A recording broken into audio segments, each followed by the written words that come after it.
CIO East Africa magazine held its first executive breakfast series briefings for senior IT leaders in the public and private sector at Laico Regency. Produced by CIO East Africa magazine in partnership with the ICT board and Safaricom, the 2010 first quarter series sought to bring together various players in the IT sector to share ideas and network. The role of a CIO, from my understanding, is to provide strategic information with respect to strategic advice with respect to information management within the organization. The role of a CTO is actually to implement that. And sometimes these words are used interchangeably, but the reality of the matter is that the CIO is an extremely strategic person. So when, as Louis says, the CIO should be in the boardroom, ICT cannot be a core function and the CIO is in the boardroom. But they cannot come and start bamboozling you with words and that sort of thing. They must understand its value. One of the things that these guys are talking about the board and the CEO is looking at you for is to increase productivity. Productivity could mean things like, so when people are working 9 to 5, you want to make it possible for those people to work 9 to 9. Okay, not by changing their lifestyles, but ensuring that they have the devices, whether the infrastructure is available, for them to continue to respond to business needs. Okay, that's a basic. So what are you doing as an organization to extend your infrastructure from the physical location called your office to wherever these guys may be? The forum, held on 26 February, was facilitated by CIO East Africa magazine with Louis Otieno of Microsoft East Africa, Paul Kukubo, CEO Kenya ICT Board, and Robert Mugo, CIO at Safaricom, as keynote speakers. Connectivity is a given. Start thinking about how do we use the connectivity we have. That is where you add value as CIOs to your organization. It's amazing the things that we always talked about that are now starting to happen. To survive, it's about recognizing your comparative advantage and amplifying your comparative advantage. That's the game. There's a new continent out there. You need to sit down and ask yourself, all the infrastructure, all the IT you can invest in, how am I going to address this new continent I call Facebook? 400 million people. 400 million people, do you actually have a plan around this?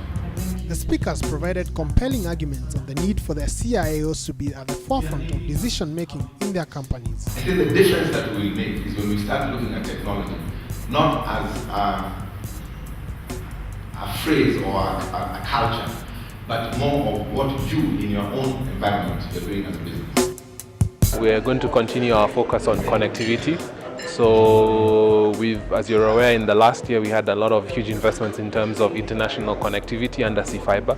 We're a big customer on CCOM.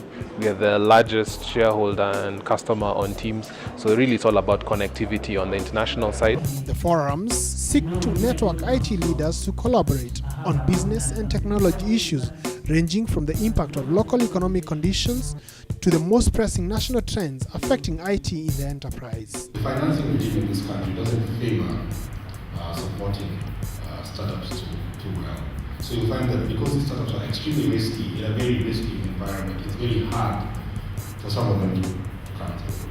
So the appeal that is being made is for corporates, perhaps even government, to think outside the box. Suggestion has been made perhaps to Safaricom by the developer community about providing what we call an open ecosystem, an innovation ecosystem that you support and you actually shelter using your corporate reputation.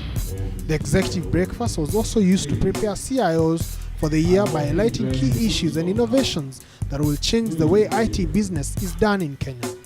We continue to roll out our 3G network. We are now over 600 3G sites in the country, and we expect that to go up to probably around 800 or 900 by the end of the year. In terms of WiMAX, we already have the largest WiMAX network with 120 base stations already on air. We expect that to be up to about 200 in the next year or so. So in terms of making sure that the connectivity is there and available, we're doing a lot on that.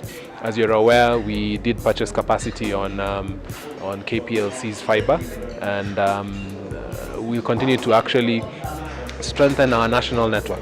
We're going to start seeing more services companies coming up in Kenya, taking advantage of the improved connectivity. E-services companies will be, some of them will be BPO, some of them will be contact centers, others will be software companies, others will be IT services providers on the back of proven technology like Microsoft, Oracle. We encourage all of them to come up. I think that's going to be a big issue. The second big theme will be government efficiency. There have been directives from the head of state on anti-corruption.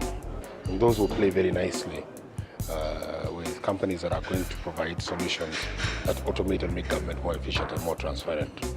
That's going to be a big theme, and that's going to be the beginning. I think this explosion of this we'll probably see it next year, but for now the building blocks of getting that will start this year.